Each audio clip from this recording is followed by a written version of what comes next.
Welcome to Prachi academy YouTube channel.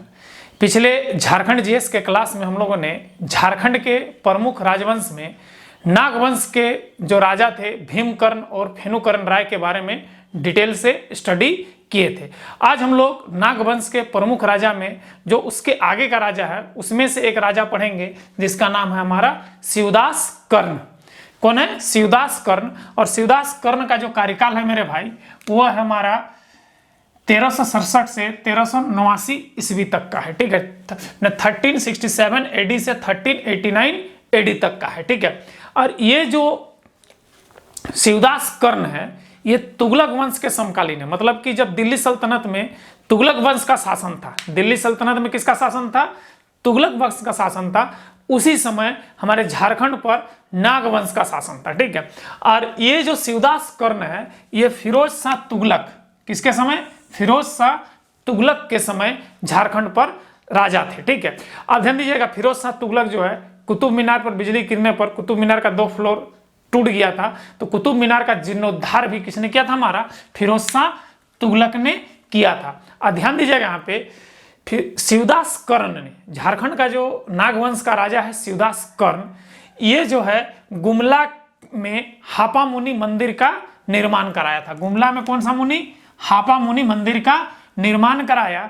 यह मंदिर घाघरा में स्थित है। यह गुमला जिले के घाघरा जनपद में स्थित है और इस मंदिर का निर्माण 1401 ईस्वी में कराया। कब कराया?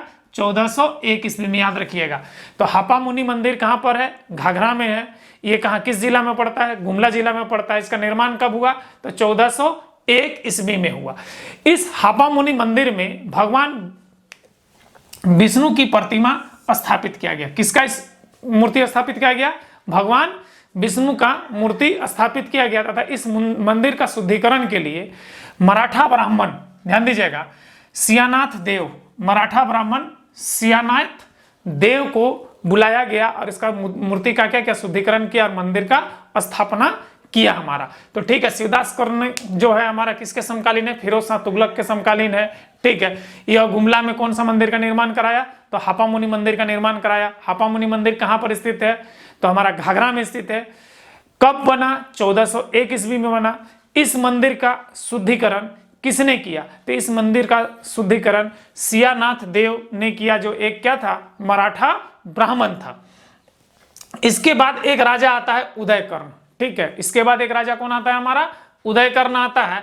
और उदयकर्ण जो है सैयद वंश के समकालीन राजा था। ये उदयकर्ण पूछता है उदयकर्ण दिल्ली सल्तनत के किस वंश के समकालीन राजा थे? तो उदयकर्ण जो है दिल्ली सल्तनत के सैयद वंश के समकालीन के राजा थे। उसके बाद आता है लोधी वंश के समकालीन। जब दिल्ली सल्तनत में लोधी वंश था उस समय झारखंड में कौन कौन नागवंशी शासक बैठे थे? तो उसमें से देखिए क्या है हमारा लोधी वंश जिस समय दिल्ली सल्तनत पर था उस समय झारखंड के नागवंश का जो शासक था प्रताप कर्ण था, पृथ्वी कर्ण राय था, छत्र कर्ण था, विराट या विराट कर्ण, एक ही नाम है, विराट को चाहे विराट को, विराट या विराट कर्ण, सिद्धू कर्ण, पानकेतु राय और बोधो साल। तो ये लोधी वंश के समकालीन जो दिल्ली सल्तनत में जब लोधी वंश था उस समय झारखंड के नागवंश का शासक ये सब था। हमने छोटा नागपुर खास का शासक ये था हमारा। नागवंश मतलब छोटा नागपुर खास, तो छोटा नागपुर खास का शासक ये था हमारा। ठीक है, जिस समय दिल्ली सल्तनत पर लोधी वंश का शासन चल रहा था। तो उसी में से एक जो राजा है प्रताप कर्ण। ठीक है, तो प्रताप कर्ण का कार्यकाल जो है 1451 से 1469 है। देखिए 69, ठीक है ना, 1451 से 1469 एडी है। और ये जो था हमारा बहलोल लोधी के समकालीन था। देखिए बहलोल लोधी दिल्ली सल्तनत के लोधी वंश का पहला शासक था जो लोधी वंश का क्या किया था? स्थापना किया था। और इसका कार्यकाल 1451 से 1489 एडी है। ठीक है, तो प्रताप कर्ण के समय ही हमारा झारखंड पर घटवार विद्रोह हुआ। और ये घटवार विद्रोह जो है घटवार राजा और तमाड़ का राजा ने मिलकर हमारा कहां पर आक्रमण किया? खुखरा पर आक्रमण किया और प्रताप कर्ण को खुखरा में बंदी बना दिया। कौन कौन मिलकर? घटवार राजा और तमाड़ का राजा मिलकर हमारा नागवंश पर के साम्राज्य पर आक्रमण किया तथा खुखरागढ़ कल बताए, पिछले वीडियो में बता चुके हैं हम आप लोग को, ठीक है। खुखरागढ़ कहाँ पर है, तो बेड़ो से आगे, ठीक है, घाघरा बस्ती से थोड़ा सा 2 किलोमीटर की दूरी पर, ठीक है। तो वहां पर खुखरागढ़ में, नहीं खुखरा में, इसको क्या कर दिया, बंदी बना दिया। किसको, प्रताप कर्ण को। कौन बंदी बनाया, तो घटवार और तमाड़ के राजा ने मिलकर। उसी समय प्रताप कर्ण का मदद, प्रताप कर्ण का जो मदद है, ठीक है, खैरागढ़ का राजा बागदेव ने किया। खैरागढ़ का राजा बागदेव ने किया। जब वो बंदी बन गया था, कौन, हमारा प्रताप कर्ण, तो प्रताप कर्ण का मदद जो है खैरागढ़ का राजा बागदेव ने किया। और साथ ही घटवार और तमाड़ के राजा को उन्होंने, बागदेव ने क्या किया, पराजित किया।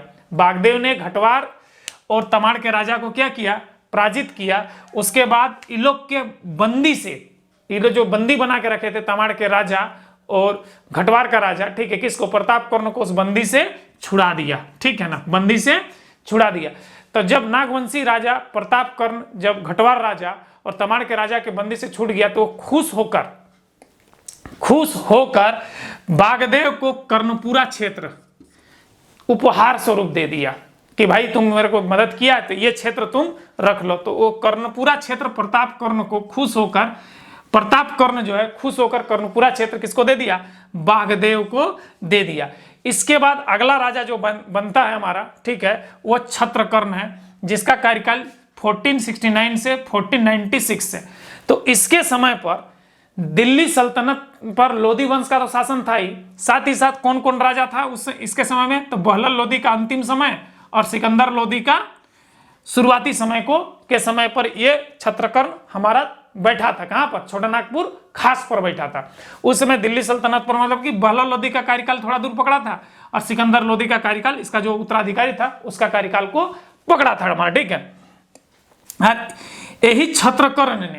यही छत्रकर्ण ने कोराम्बे में वासुदेव की मूर्ति स्थापित किया।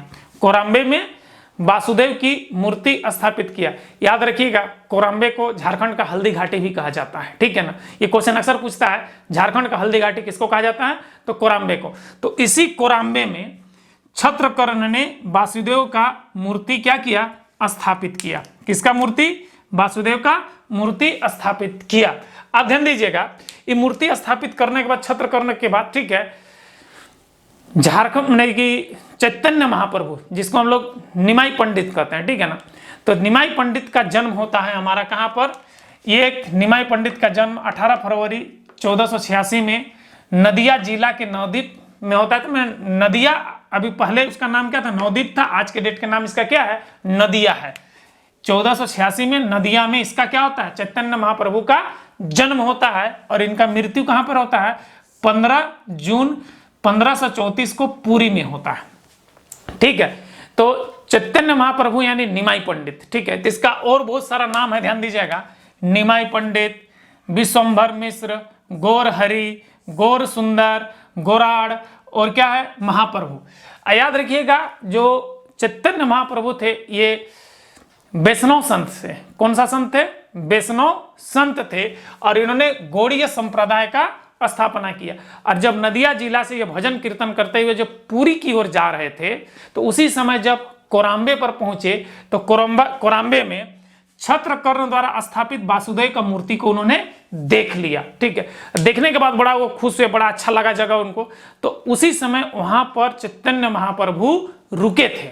और ये कहा जाता है कि पांचपरगना क्षेत्र में रुकने का श्रेय कोरम्बे को ही जाता है। उसी समय चैतन्य महाप्रभु पांचपरगनिया क्षेत्र पर अपना कदम रखे और वहां पर अपना कुछ समय व्यतीत किए रुक करके। और यहीं पर हरि कृष्ण हरे राम का जो चल रहा था, हरि हरि करके, ठीक है, वो भजन कीर्तन को प्रचार करते हुए वो पुरी की ओर जा रहे थे। उसी समय हमारा पांचपरगना क्षेत्र पर इस मूर्ति कोराम्बे का वासुदेव का मूर्ति को देखने के बाद वहां पर कुछ समय रुके, नहीं लंबा टाइम रुके, उसके बाद वो पुरी की ओर गए, ठीक है। तो पांचपरगना क्षेत्र पर कोराम्बे के इस वासुदेव की मूर्ति के कारण चैतन्य महाप्रभु थोड़ा सा लंबा समय व्यतीत किए यहाँ पर, ठीक है। तो यही चीज लिखे हैं, देखिए यहाँ पर, ठीक है ना। चैतन्य महाप्रभु वासुदेव की मूर्ति को देखकर पांचपरगना क्षेत्र में रुका, मतलब रुक गया। जो आगे बढ़ रहे थे पुरी के लिए, तो पुरी नहीं गया, कुछ देर रुके, उसके बाद वो पुरी गए हैं, ठीक है। अब ध्यान दीजिए, चैतन्य महाप्रभु संन्यास का जो दीक्षा था, संन्यास का जो दीक्षा लिया था, संत पवर श्रीपद केशव भारती से लिया था। संत पवर श्रीपाद केशव भारती। और इस जब ये संन्यास का दीक्षा लिए तो उसके बाद उसका नाम निमाई पंडित से बदल करके कृष्ण चैतन्य देव हुए और बाद में इसका नाम चैतन्य महाप्रभु पड़ा। इनके जो पिता का नाम था जगन्नाथ मिश्र था और माता का नाम सची देवी था। ठीक है, चैतन्य महाप्रभु के पिता का नाम जगन्नाथ मिश्र और माता का नाम क्या था? सची देवी था। और इसके दो पत्नियां थी, एक था लक्ष्मी प्रिया देवी और दूसरा क्या था? विष्णु प्रिया देवी। तो नाम लेने के बाद इसका नाम क्या हुआ? कृष्ण चैतन्य देव हुआ। बाद में ये चैतन्य महाप्रभु के नाम से प्रसिद्ध हुए और इनका अंतिम जीवन काल पुरी में बीता और पुरी में ही इनकी क्या हो जाती है? मृत्यु हो जाती है।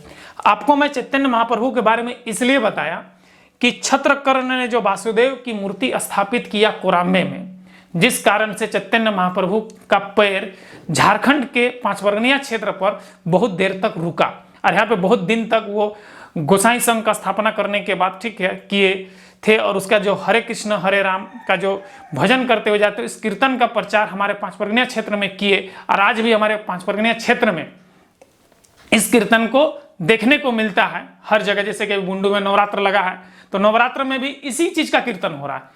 ठीक है, राधे कृष्ण राधे राधे के होता है। ठीक है, तो बुंडू में हरि संकीर्तन होता है, हमारे गांव में हरि संकीर्तन होता है हर रामनवमी के समय। ठीक है, तो ये संकीर्तन आज भी, ठीक है, हमारा चलता है, जो हमारे चैतन्य महाप्रभु के द्वारा चलाया गया था और आज भी ये हरि संकीर्तन पांचवर्गना क्षेत्र में देखने को मिलता है। ठीक है, तो इसका जो यहाँ पर जो चैतन्य महाप्रभु को रोकने का काम कौन किया? हमारे छत्रकर्ण ने किया। इसीलिए मैंने थोड़ा सा चैतन्य महाप्रभु के बारे में डिटेल से बता दी, क्योंकि ये पांचवर्गना क्षेत्र में बहुत देर तक अपना बिताए थे, कहीं रुके नहीं थे। जैसे कि नदिया से निकले तो चलते आए, लेकिन जब ये मूर्ति देखे ना तो पांचवर्गना क्षेत्र पर रुक गए। इसीलिए अक्सर यहाँ से पूछता है कि चैतन्य महाप्रभु पांचवर्गना क्षेत्र पर कहाँ पर रुके थे? झारखंड में कहाँ पर रुके थे? तो कहाँ पर रुके थे?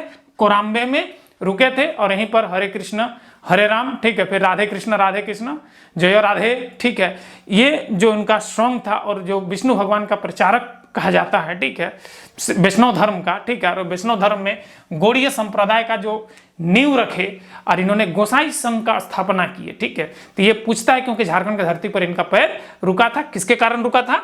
तो छत्रकर्ण के कारण रुका था। ठीक है, तो आज के लिए इतना ही। आशा करते हैं कि आज का क्लास अच्छा लगा होगा। अच्छा लगा तो यहाँ पर एक लाइक तो बनता ही, साथ ही साथ मेरा आने वाला वीडियो देखने के लिए इस चैनल को सब्सक्राइब कर लीजिए। आज के लिए इतना ही, बाय।